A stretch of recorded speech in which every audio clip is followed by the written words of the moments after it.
Hey, it's me, Happy Marie, Vicky Marie, because I was thinking I was going to say Happy Monday.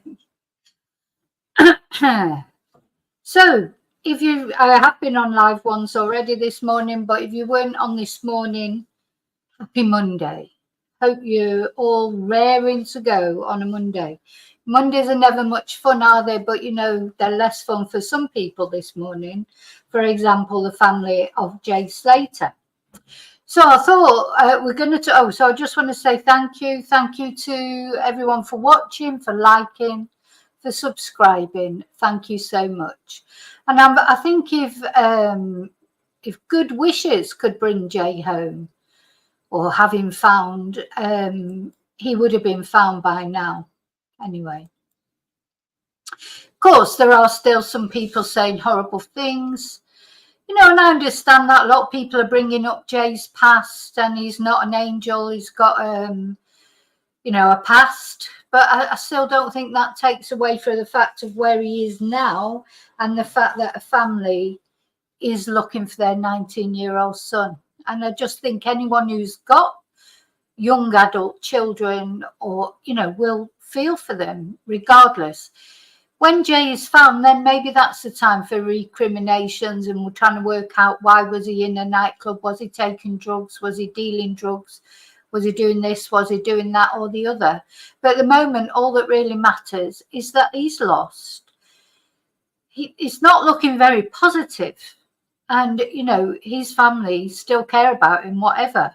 So I wanted to start with this. This is a post that supposedly Debbie, his mum, made on one of these horrible Facebook groups that are saying all sorts of awful things. Not everyone's saying awful things.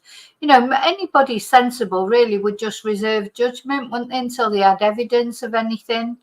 That's the whole point for me, is just, I don't know if there's any truth in any of these millions of rumours that are flying around. But the fact that I don't know, and the fact that there's no evidence, means that I don't want to say, you know, anything awful about him. And it still doesn't take away from the fact that he's lost. He's 19 years old. Could be anywhere. It's probably not looking good, whichever way you look at it, unfortunately. Oh, which reminds me, just let me light my candle. Hopefully. I think my lighter's giving out. Hopefully there'll be some good news today, because this is now the 8th day that Jay Slater has been lost in a ravine in Tenerife, in Spain, mountainous area. One of the articles we're going to look at today is from a British mountaineering expert that's gone over there, and what he has to say about it. But I wanted to start with this post. This is a post by, as I say, Jay's mum. I really am saddened by all your comments. You seem to be so bothered about this GoFundMe page. I really hope I'm not taking my son home in a body bag. The funds are not released and won't be if not needed. I really cannot believe the British public are supporting me and not supporting me in trying to find Jay. This may happen to any of you one day, and very let down by you all. So that's quite sad, isn't it, that she felt she had to post that. Now, the GoFundMe, as you know what I think about GoFundMes, they're just nothing but trouble. But at the end of the day, I think what we have to remember about a GoFundMe is nobody has to contribute. If I set up a GoFundMe now, it's not obligatory for you to contribute. People contribute because it makes them feel good, maybe, by contributing. You know, they feel like they're making, some people, I looked on that GoFundMe, some people have donated massive amounts, like £600 in one donation. Other people have just donated what they can, £5. You know, what people feel good, feel like they're doing something constructive in doing that. So, you know, at the end of the day, it's a choice. It's not an obligation to donate to a GoFundMe page. Now, it's hit its target and probably passed its target by now of £30,000. And Debbie says that money is still in there, and they don't know what they're facing, to be honest. They could be having to repatriate their son if Jay's body is found. It costs quite a lot of money to take a body back, you know, to your own country. So, and maybe if it's not needed in the end, maybe she will return all those amounts. I don't know. All I would say, if you've got a problem with the GoFundMe, just don't donate to it. You know, just, it's quite easy, really, isn't it? Don't donate, you know, both. You know, no point in just whinging about it. You know, really, if you don't donate to it, it's not really anything to do with you, is it? If other people decide what they want to do with their money. But anyway, there you go. I know that's a big bone of contention with everyone. So we're going to look at various articles, various videos, theories again on the 8th day where we are. And all I would ask people is to be respectful in their comments to each other and to me.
Okay, I think now it should come on. Hang on.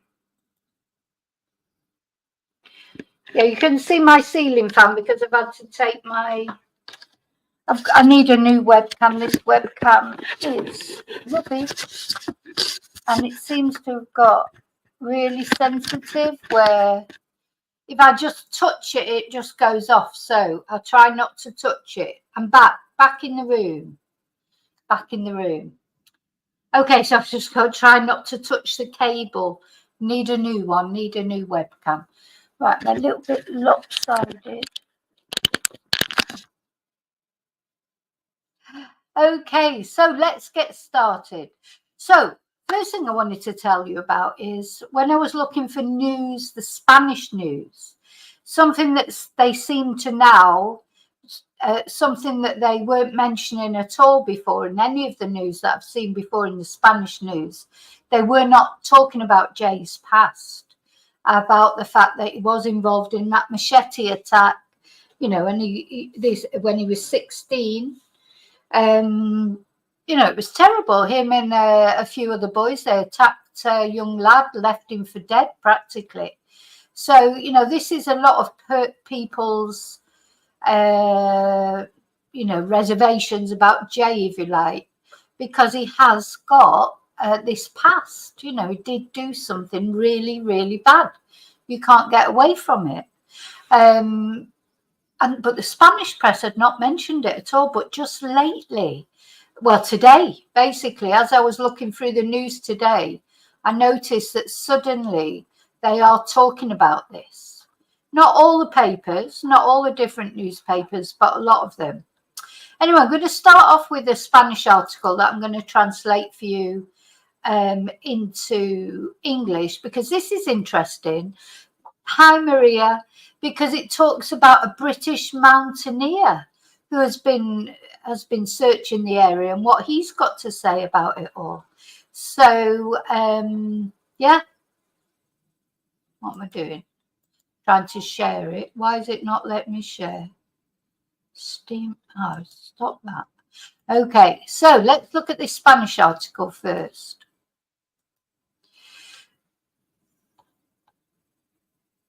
So, latest news about the disappearance of Jay Slater in Tenerife.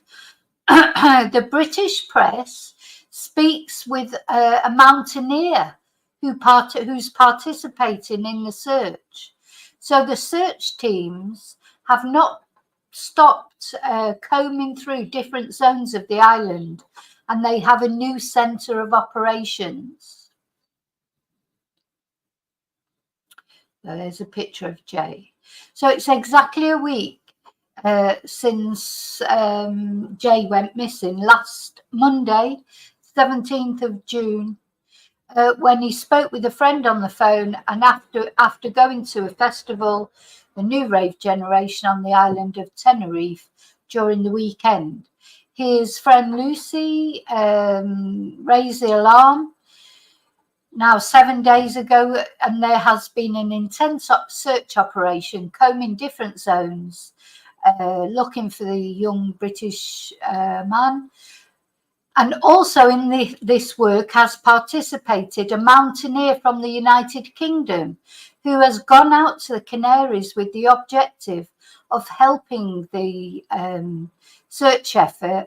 And he has spoken with the BBC, telling them about the difficulties of the task in that place. It's madness, he said. So it's a search that's very complicated with a new epicenter.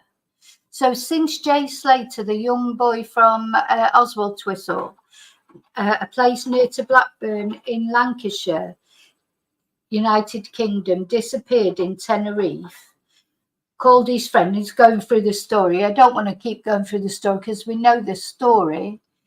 But on Sunday in the morning, the search teams were seen with a focus put on the surroundings of the place that his telephone was pinged for the last time. And given that through the phone call that he made, his phone had little battery in his phone had little battery, but despite combing different zones and also using different police agencies, fire service, and also dogs to search, every time or again and again, it just seems to be more complicated or more difficult to maintain an optimistic spirit.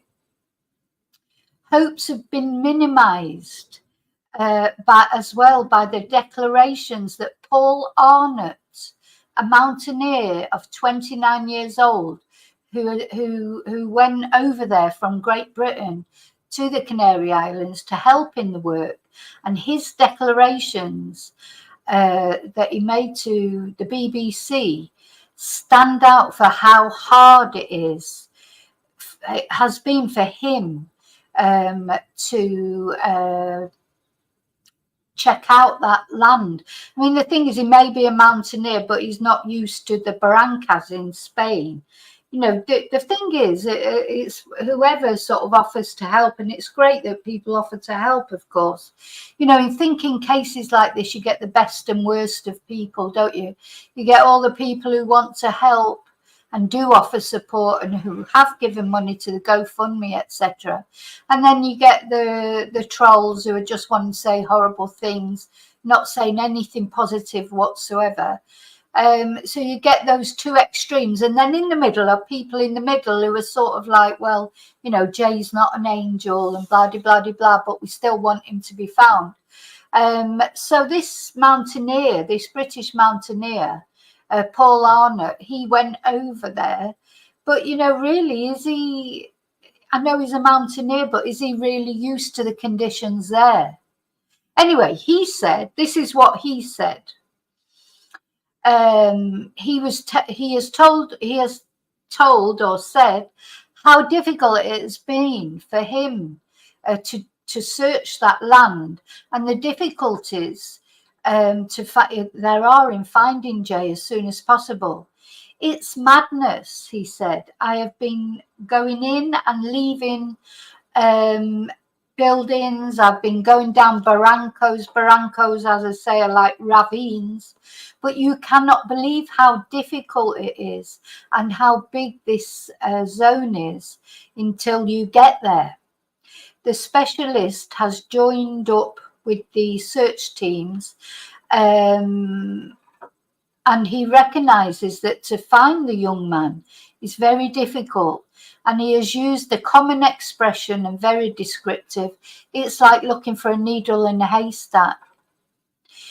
In the video that El Dia publicised last Tuesday, that's a newspaper, they can check that as well as human teams and the dog team, they are using drones as well over the national park, the Parque Nacional Rural del Teno, the Teno National Park, the last place in which Jay could give an alert signal. However, one of the critics, the criticisms given by Arnott, the mountaineer, and that he is echoed in different British newspapers, etc., makes reference to the quantity of people in the search efforts. And he said, I thought there would be more people. Then it goes on to talk about Jay's mum. His mum gives thanks for reaching the objective, or, you know, the GoFundMe objective.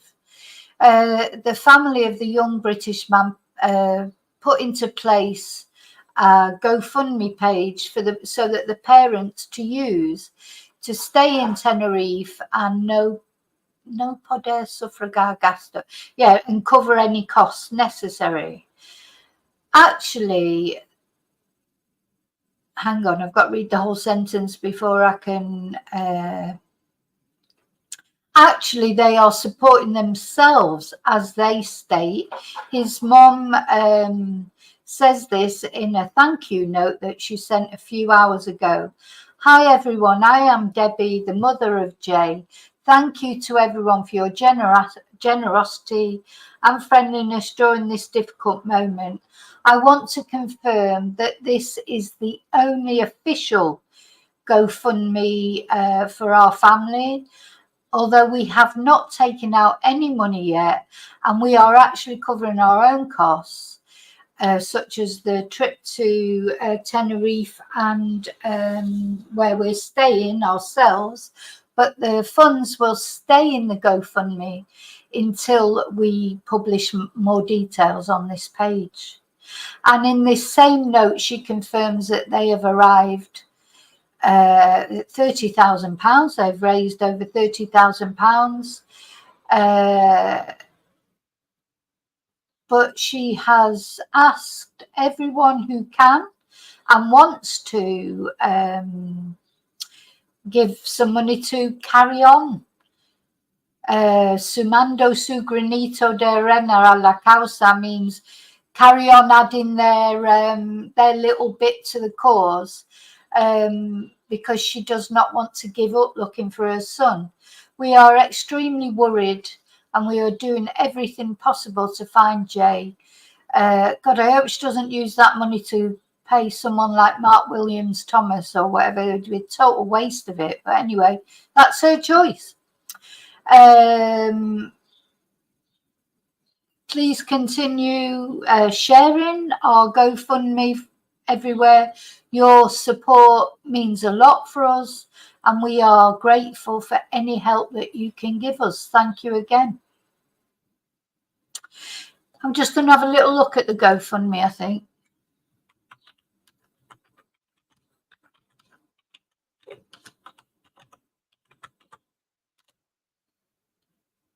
Let's have a look. So it's now on 33,000. Personally, I think they would be better to stop it now. I mean, they've got 33,000. I don't think they really need any more than that. But anyway. Wonder when she made that update. Yesterday. Yeah, so here it is in English. Hi, everyone. Let me just share it. Hi everyone, this is Debbie J's mother. Thank you all for your generosity and kindness during this difficult time.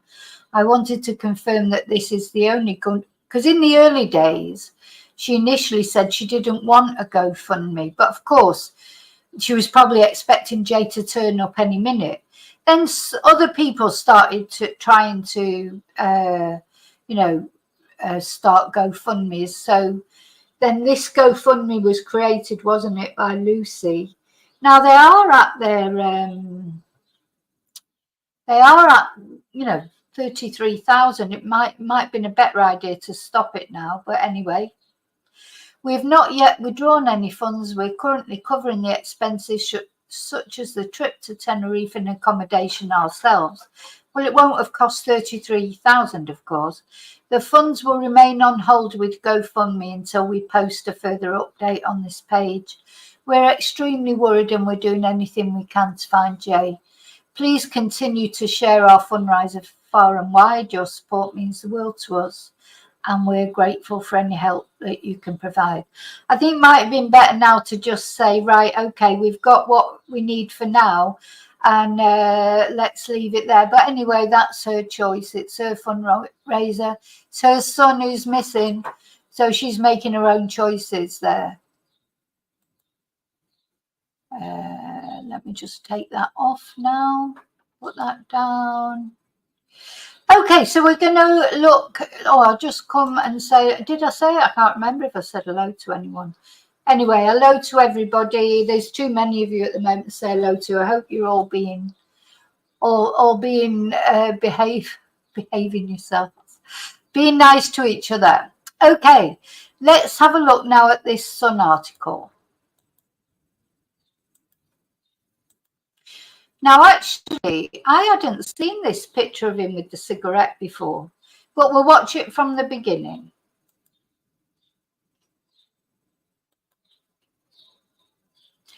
So they're showing this video of Jay. Now, he was obviously worse for wear. I mean, is it a rave, for God's sake? So he's fallen on the floor and he's getting back up on his feet. And it reminds me a little bit of the Riley Strain scenario. I don't think it's a surprise to see him falling over, do you? Now, notice a lot of these young boys have got these bags, look. The bag, look, there's a lot of them have got these bags that they were talking about. Anyway, let's see the video.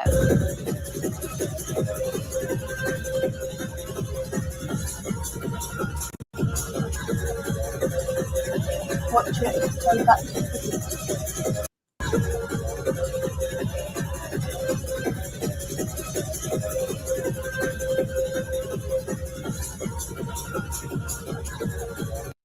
Don't think it's surprising really that he was probably drunk, maybe he'd taken some drugs or whatever. That's what young people do at raves. So I don't think that's really a massive surprise in my eyes. But anyway, it looks like he's enjoying himself, doesn't it? So I'm glad I tell you, especially if something has befallen him, I'm glad he was enjoying himself.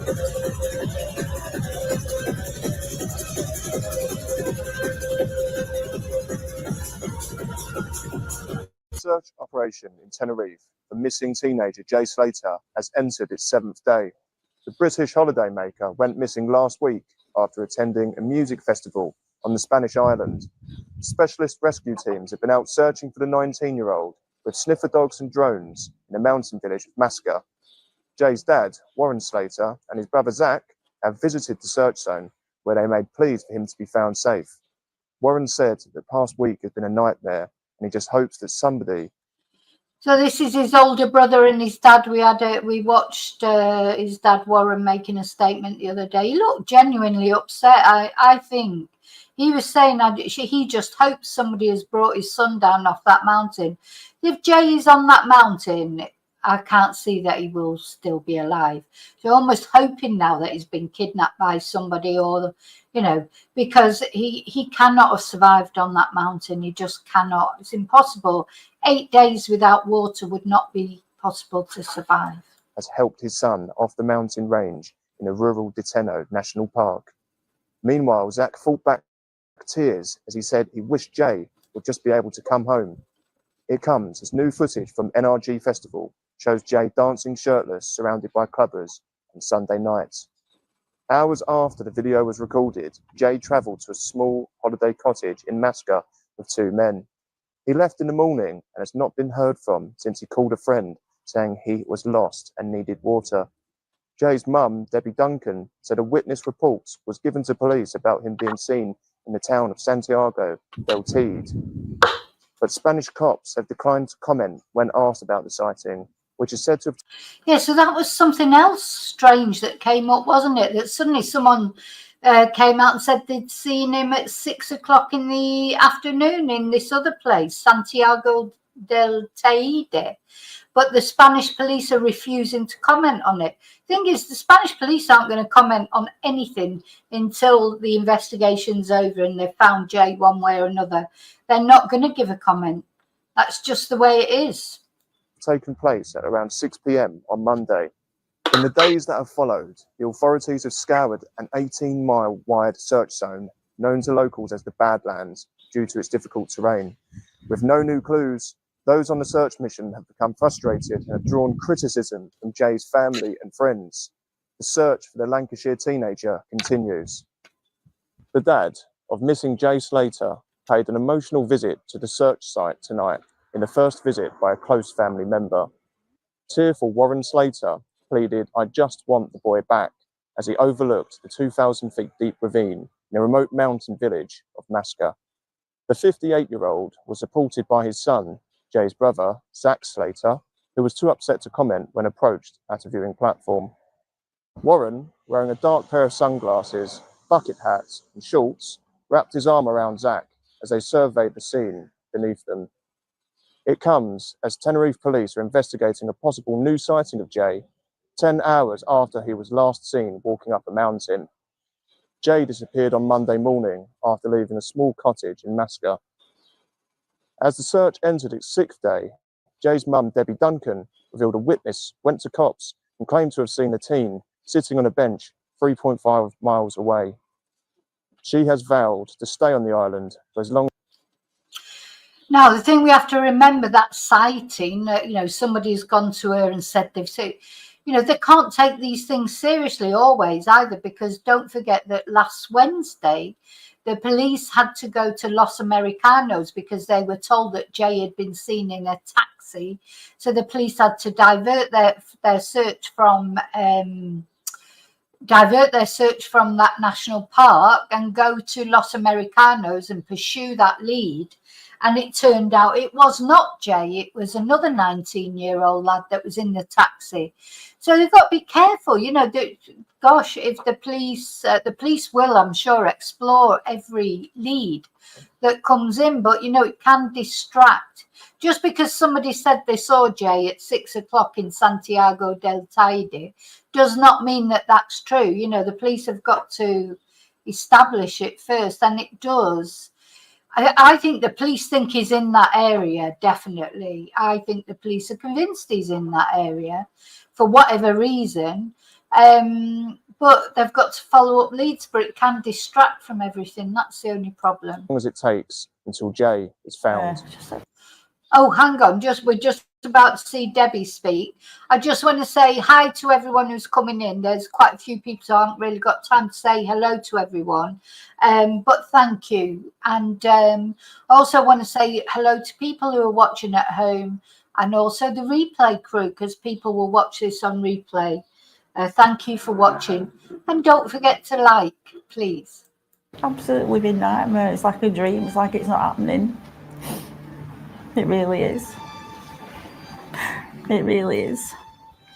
I don't wish this on anybody. I just want my baby back. Just please, just anybody who can help, just look for him. There's a massive area up there, massive. We just need to find my baby. First holiday abroad, saving up, looking so forward to this event. 3-day DJs from everywhere, absolutely buzzing about it. 3 days, third day into the NRG festival.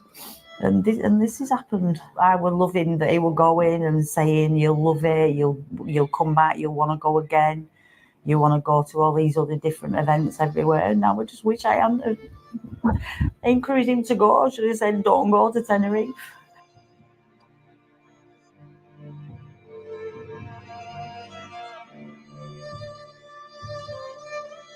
Yeah, so that apparently was Jay's final Snapchat picture. Let's just go back to that because I hadn't actually seen that before. So this is supposed to be an hour before Jay called his friend Lucy and told her he was lost.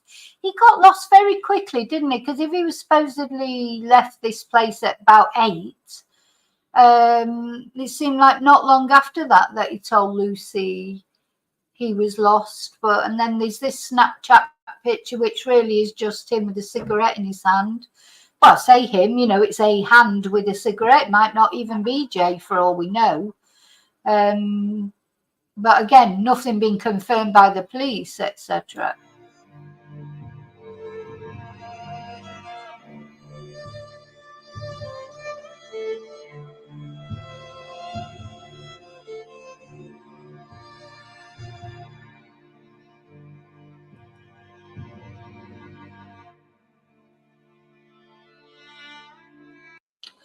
Is this Lucy May? In 2 days, you're telling me someone's not seen him. There's a restaurant 10 minutes away. He would have seen or walked past. It's suspicious and it's weird.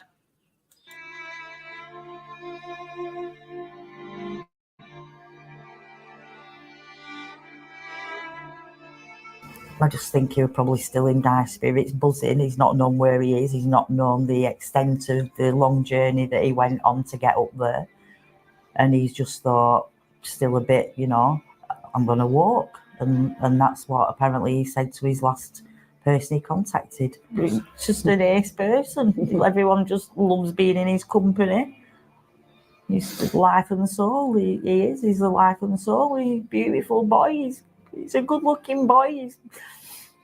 He just needs to be here. He needs to be here. I mean, I'm sure he is a beautiful boy and she's missing him. But, of course, he has done some bad things. He's done some really bad things. So, that's the only thing that I think, wouldn't you be saying, I know, as a mother, any of you that's a mother, you love your children no matter what. But I think, I'd be sort of saying, well, he's had some issues in the past, but, he's on the right course now. But she's not even mentioning that. That's the only thing that I just think, he's not an angel. He's not an angel. Very few boys are, I think. But, of course, not all boys go and, attack someone with a machete. I mean, that is like next level, not very nice. I think, you can't just... As much as I don't think that matters to me, that I still want him to be found, but you can't just ignore it as if it never happened. I mean, he did do a really bad thing, and I think you've got to acknowledge that. I said to him as well, I said, Jay, please have your wits about you. You're in a foreign country, just stay together, But Jay being Jay, just like, hey, how are you? What's your name? Where are you from? And like he does. Just a popular guy that has got him into trouble. They seem to have used a good range of resources. We're talking about helicopters, drones, dogs, people on the ground. Obviously, it's a very rugged terrain to search, and will have its challenges and with the potential high temperatures as well. So all that makes it quite difficult. Hard to say just how effective the search is being because I'm not there. That's not to criticise it, but they seem to have put a lot of effort into it anyway. Well, there are two things. One is on the investigation side to investigate or understand Jay, what his personality is, what he's like, fitness, his what he was doing. We know he was at the party and moved off, and then also and look at the last place he was seen, which give us the first start for the search, and then looking at different hypotheses to try and determine what might have happened. So this is the place, isn't it? This is the Casa de Abuela Tina or whatever that you see where he was, the last place he was. So of course the questions that everybody wants answering are, why did he go back there with those two men? You know, did he just go to carry the party on? Or, you know, was it well, we just don't know. Why did he go back there and leave his friends? Lucy said she'd gone home early because she was tired. I don't know where his other friend Brad was at the time. What happened to him? You know, so that apparently, according to what's been said, Jay did not know these men before that night. So did they promise him some drugs or some alcohol or carry the party on? You do silly things, and especially when you're on sort of, you know, been on it all weekend and everybody's your best friend, isn't it? But see, you know, the age difference does make it seem a bit stranger that he would go off with those guys if you didn't know them, you know, at all. But anyway, that's where he was. So I think that's the first question that makes people wonder is, why did he go? And then the other question for me is, if there was a bus stop right outside, why did he not wait for the bus? And why did he not charge his phone up before he went, etc.? I'm presuming he's got a phone charger in that bag of his. One obvious one was the men missing on a night out, which is some UK research that looked at young men who go out on a night out, and if they're reported missing and missing for more than 3 days, there's a high probability that they will have died. Majority go into water, probably not a situation that we'd encounter here, but 15% die on land. So it is UK research, but it still holds good elsewhere. And so that would be an initial starting point. However, we also know that a friend, he spoke to someone on the phone around 8:15, or is it 9 o'clock in the morning? Yeah, in the morning. Yeah. So that sort of tends to move it a bit away from that. There's also the reports that he went in a car with two men from the party. Again, reports indicate they've now left the island. So that would be a priority action to find out what went on there, where they took him, why they've left the island. Are there any? Well, I think they left the island, didn't they? Didn't they stay a day longer? They've been interviewed by the police. And just because they've left the island and gone back to the UK doesn't mean to say, you know, if it turns out that they've got anything to do with Jay's disappearance, doesn't mean to, you know, it's not like going to Rio de Janeiro or South America or somewhere. They've only gone to the UK. You know, there is an extradition treaty. There is you know, there is cooperation between British and Spanish authorities even after Brexit. So if there is some surreptitious I mean, did he go voluntarily with those men? I presume he did. I don't, you know, that's another thing. You know, a lot of people are bringing up his past and saying, you know, was it something to do with what he'd done to that young lad? You know, that we don't know is the answer to that, really. We just don't know until we find out officially whether he went voluntarily or not.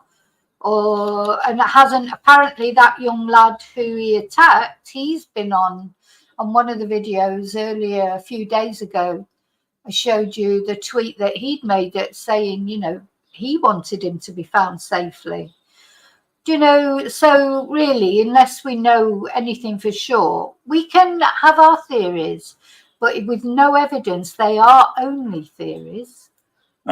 Suspicious circumstances that need to be considered. And that will again inform where to search, but it also informs other lines of investigation. The two things go together. Well, I think that would be the main working hypothesis, that he walked off, got lost, become dehydrated and succumb to the elements or a fall. However, we mustn't make that the only line of inquiry, and we should be looking at alternatives. Why it's important to investigate what happened with the two guys who took him away. Does that give a different search location? What is this? Is this supposed to? Why are they showing this video? Someone in a hoodie and jeans, nothing to do with Jay, surely. Are there other things that might have come from that? I mean, stranger abduction is extremely unusual. It's talked about a lot. Statistically, it's very rare. But what happened with them needs to be investigated and understood to help move forward. So we need to move forward on multiple hypotheses and make sure that nothing is missed. Okay, so we're going to have a look at another video now. This was on GB News.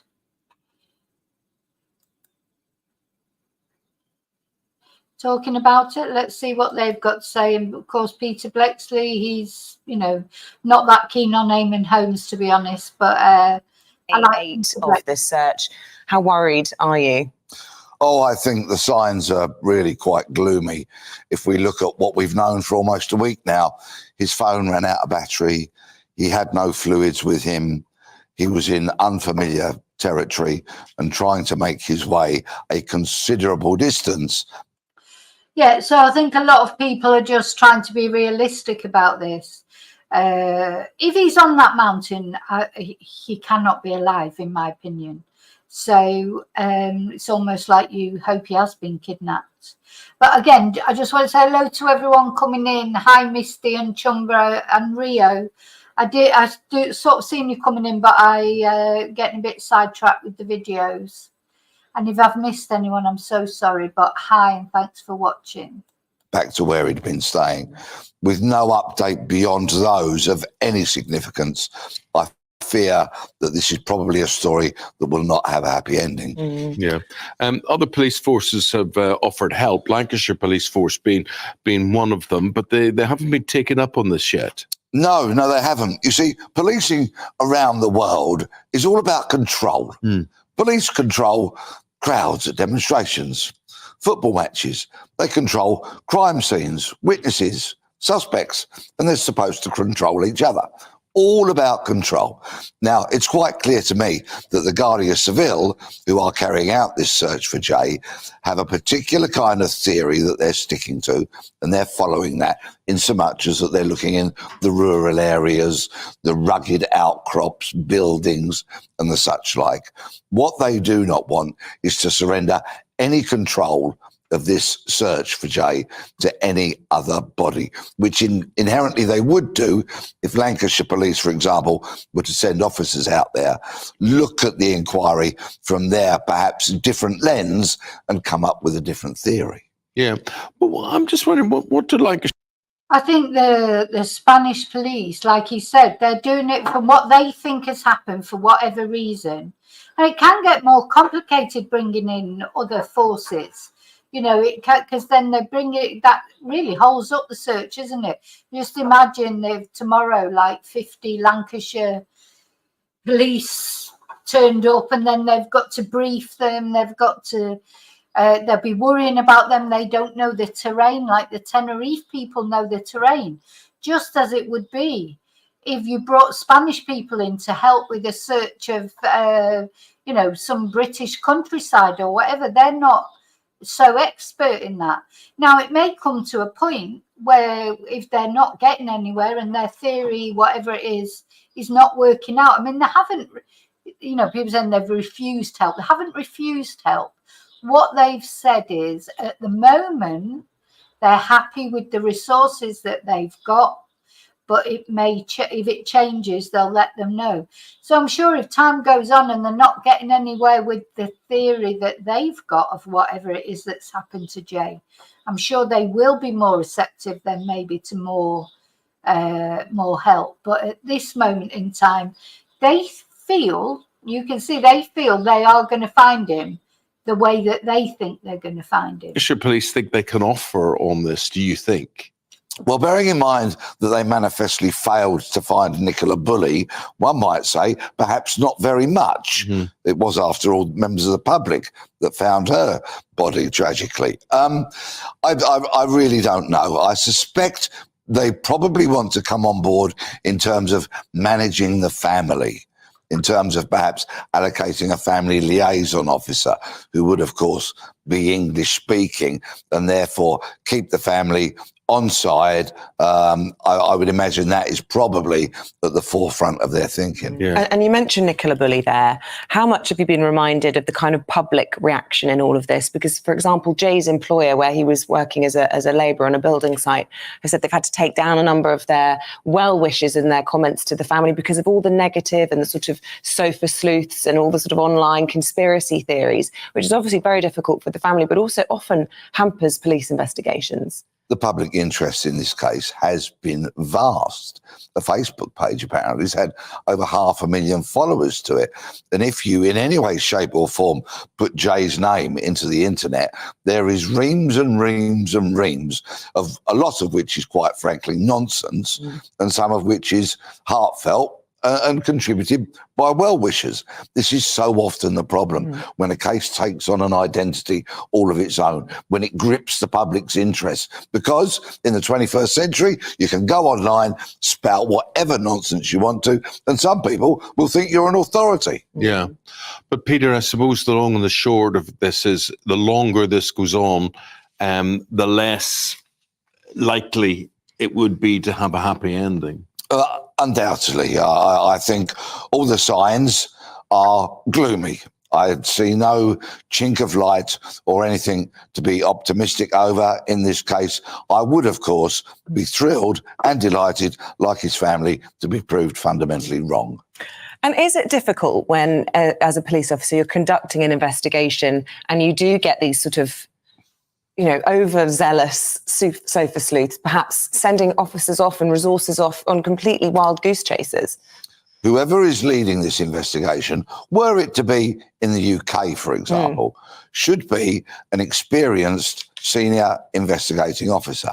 And as part of the experience that you learn in policing across the years, and as part of your training, you learn to deal with what is in front of you, the facts, the evidence, the credible information, and shut out all the nonsense. There will, of course, be some poor soul within policing who has to scroll through all of that to see if there is a nugget, you know, hidden deep within. But essentially, that's the trouble, because all those things that people say, oh, we saw Jay, or this happened or that happened. The police have got to go through everything. They cannot turn, you know, they cannot not look at something in case in the future it comes up, well, you know, we told the police about that and they didn't listen. So, you know, it's good, and it is good that the public do let the police know things. I mean, in the case of Gabby Petito in America, if it wasn't for social media and the people that had filmed Gabby and Brian's van, hadn't they? They'd seen it in the state park where, and luckily they went to the police with that tip when it all came out, and that resulted in Gabby Petito's body being found. Because if they would not have reported that to the police, seeing that van parked up there, and that Brian Laundrie was burying bloody Gabby Petito, maybe in that very moment, or had just buried her just after murdering her, would Gabby have ever been found? I don't think so. So social media is important, but, you know, some policeman has got to sit there and go through everything, that's for sure. the main players in the team and those carrying out the search are tone deaf to the waffle. Yeah, so they have to be tone deaf to the waffle, you know, and that's difficult to know what's waffle and what isn't, because sometimes it might feel like waffle, but it might be really, you know, important. Okay, we're going to watch another, oh gosh, it's Andrew, what's his name? I can't bear him, but never mind. Let's watch it.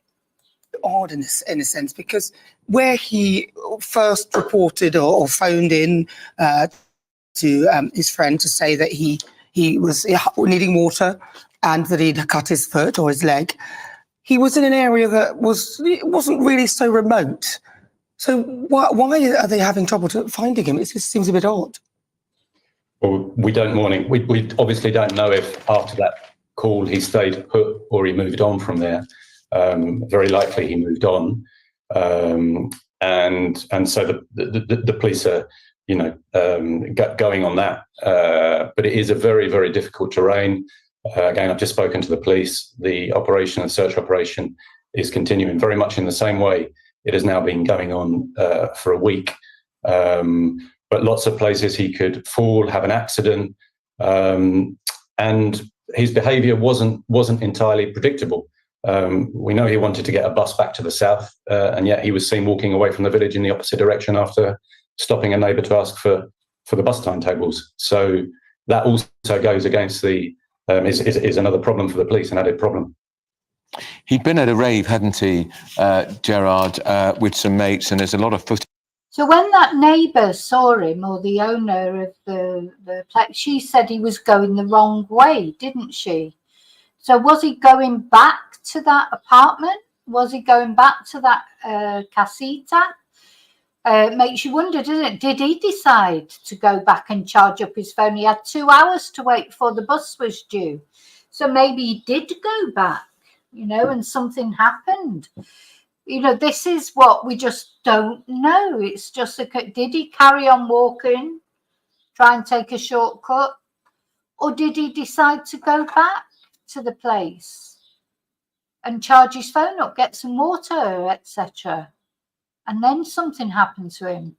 This is what we just do not know. Emerged. But what I find really strange is all the stories today are running stories about how his mother, who is out there looking for him, as you'd expect any mother to do, she's being trolled on social media. You think, is nothing sacred anymore? I mean, why would anybody turn on a mother who's desperately looking for her 19-year-old son who's been missing for the best part of a week? What is the matter with people? It's absolutely awful. These people just need to get a life. She flew out. Debbie flew out immediately. She was told the news. She hasn't been up to the scene, but that's because she openly admits she'd find it too upsetting. But she's there, and to be receiving this sort of criticism on top of the nightmare she's already enduring, it just beggars belief. Yeah, now she's also asked that British police could assist to help overcome problems with language and so on and so forth. But what could they honestly do if they did assist? I mean, they don't know the terrain. What use would they be? I mean, my personal opinion is that the work on the ground is best left to the local police, the mountain experts who know the area. I think maybe the British police would be an extra helping hand when it comes to issues of language, and perhaps a presence there would maybe encourage British people. Just what's the embassy doing, or the consulate? Because this is the only problem I think that not the British police, to be honest, could help with, not unless they've got someone Spanish speaking. There's obviously a problem with the language barrier, though I'm sure the police have got English interpreters. Where I live in Spain, if something happens and you go to, not every police station has an interpreter who speaks English, but in the main ones they do, because where I live as well is a holiday place. Not exactly where I live, but not far from where I live is a holiday place.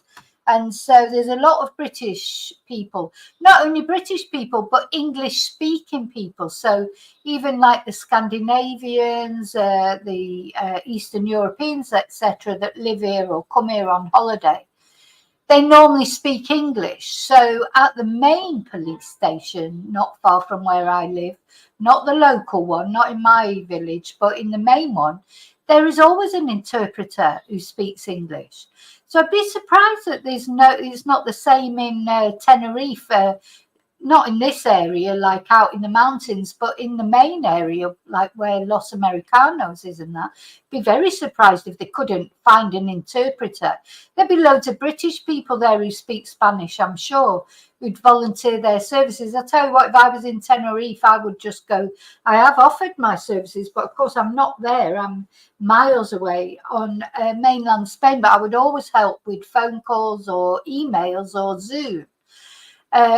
But that's what they need. They need an interpreter. They need somebody, but it's not easy going through an interpreter sometimes, because things can get lost in translation. And what I said in a previous video, if they've got an interpreter, but that interpreter is Spanish, some of the problem will be them, obviously they understand what the Guardia Civil is saying, but then trying to communicate it to the mother in an English that she will understand. You'd be surprised how difficult that is, even if you speak English. Sometimes a Spanish person, they might speak English, but it's a different sort of English probably to what Debbie speaks, you know, no disrespect. But in different areas in the UK, there's some parts of the UK where even if you're British, you wouldn't understand what they were saying. Like, you know, from Newcastle to Scotland to Manchester to London, you know, we've all got our different ways of saying things and our different accents, even though we speak the same language. So I think that's a problem. So I don't think the British police could help at all. But what I want to know is, what are the embassies? There'll be an embassy there, British embassy, a British consulate. And I tell you what, in my experience, they are the biggest waste of money ever. They do hardly anything to help, especially the consulate. The consulate doesn't, I don't even know what they're there for. They just sort of, they're there just because they're there.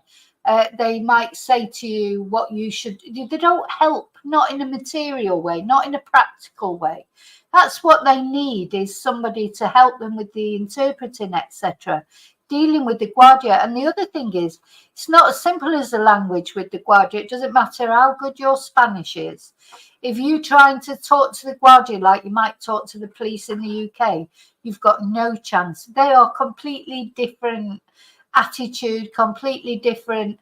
You've got to speak. There's a way of getting around the Guardia, and I know that. I've done that for years. It took me 2 years nearly to get of taking people to the police station who'd been robbed, you know, and only experiencing hostility for a while.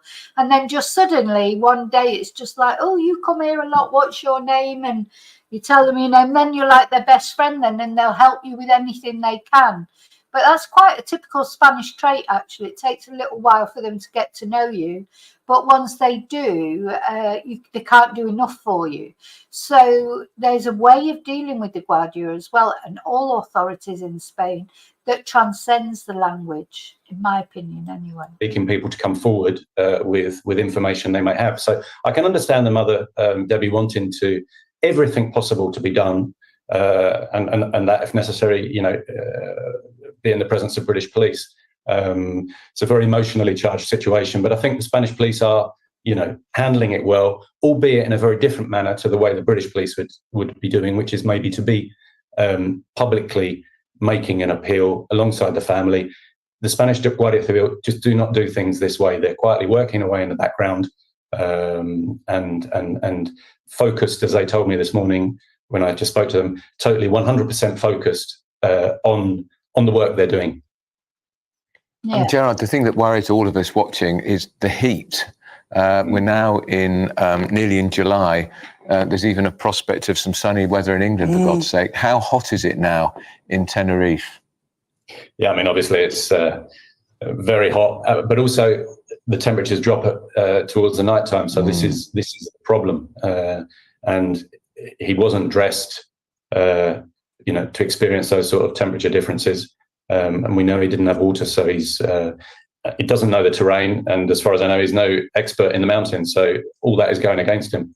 So it is very, very, very concerning, obviously primarily for his family and friends, but for everyone else who is watching this and just hoping that it has a successful outcome and that he's found well and, you know, safe and well. But with every day that passes, you know, realistically, that possibility becomes less and less. Yep, it does. And the only thing that Jay has got going for him is that he's young. You know, he's young, and he's got more chance of surviving probably than somebody who's older if he's, you know, stuck out there. But I think after 8 days, I think it won't matter how young you were or how fit you were, or even if you're a mountaineer, I think you'd be struggling, to be honest. So I think that's about it so far. So we don't really, you know, it's just a waiting game, isn't it? Just a waiting game, taking the information that we can. As I said, the only thing that I have noticed different in the Spanish news is they have started talking about Jay's past more, which is a shame in a way. I hope that doesn't mean, you know, that sympathy wanes or anything like that. I just hope so. But anyway. Okay, now one other thing I just want to tell you about, which is unrelated to Jay, but as I was researching the news for Jay, because, you know, I don't normally get to see what's going on in the Spanish news so much, but yeah, an article that I came upon, which I just wanted to show you or tell you about.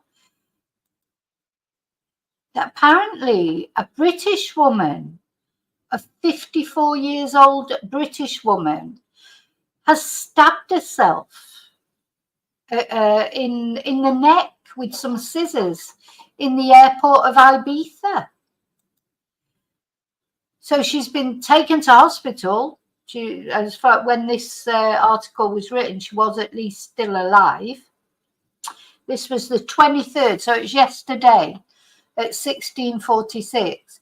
So a British woman of 54 years old has stabbed herself in the neck with some scissors in the airport of Ibiza.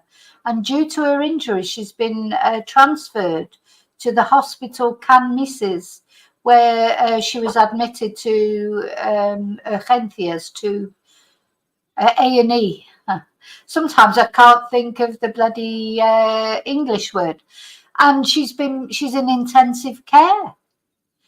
So apparently she's in a serious condition.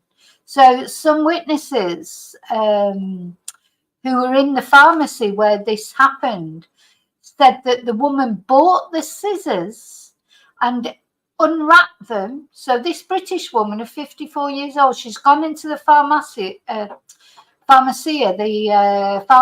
the airport in Ibiza, bought a pair of scissors, unwrapped them, and then stabbed herself in the neck. And then it says a few minutes later, the Guardia Civil came to the place, and then the ambulance arrived, etc. And off she's been taken to hospital. So I'll try and find out more about that story. But I thought, oh my God, I haven't seen that in the British press. But yeah, it just shows, you know, because it's quite often, you know, people do these kind of things. That's obviously, it must be some sort of mental health issue. Why did she do it?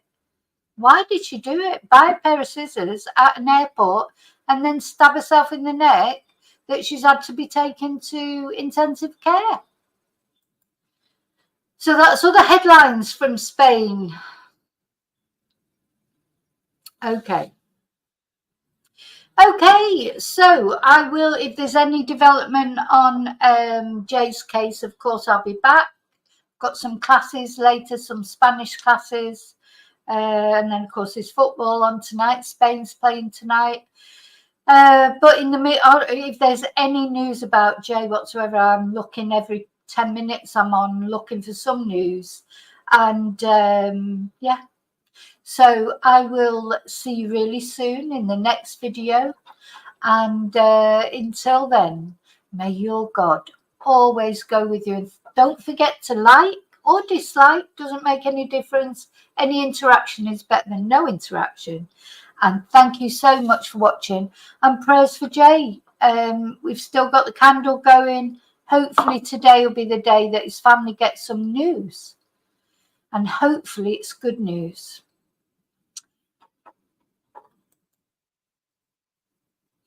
Adios.